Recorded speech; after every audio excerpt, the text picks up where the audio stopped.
Hey everybody, I wanted to make a video about our tutoring policy for the Accuplacer test because it's something that has come up a couple times recently in the Tutoring Center. So I just thought I would make a video to talk about what our policy is and then how to also view these appointments in Salesforce if you have any questions about how many times people have come in for the Accuplacer appointments.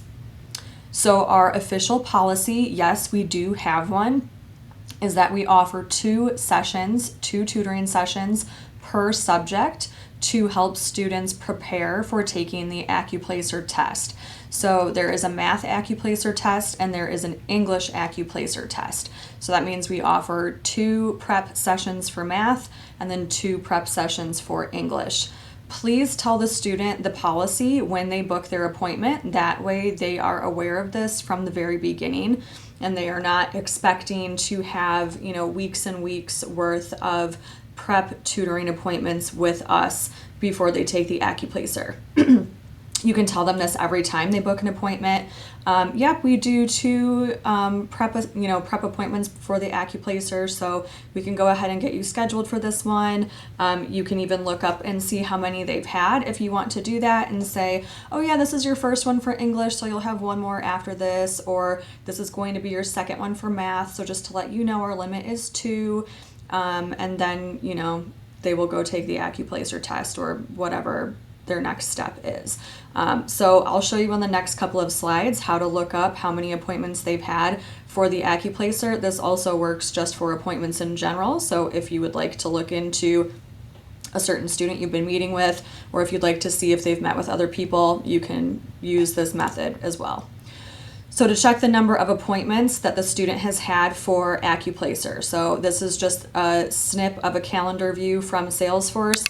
This is an actual appointment from yesterday. I took it from this week. So we had a person scheduled for Accuplacer math, and this is what it looks like on the calendar. So if you see that you have a student coming in for an Accuplacer appointment and you are curious to see if it is their first appointment or second appointment, or maybe you want to double check, like, I feel like I've seen this student in quite a bit. Have they met their limit for Accuplacer appointments? You can go in and look to see what appointments they have had for tutoring. So to do that, first, you are going to click into the appointment. So you're going to click on that blue title, and that's going to take you to viewing the appointment details.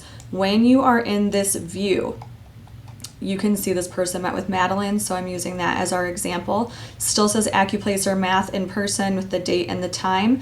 And then over here where it says related to, it's going to give us their account. So we are going to click into their account to view their account details.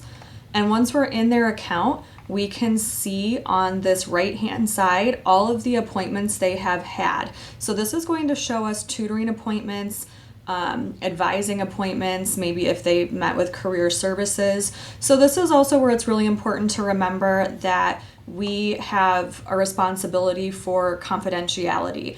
We have a lot of access to student information, so it's important for us to remember that we do not share any of this information out with anybody else. But you can see here that this student has had an Accuplacer math, Accuplacer math, Accuplacer math. So we have 3 Accuplacer math appointments here. 2 were with Madeline, 1 was with Carmen.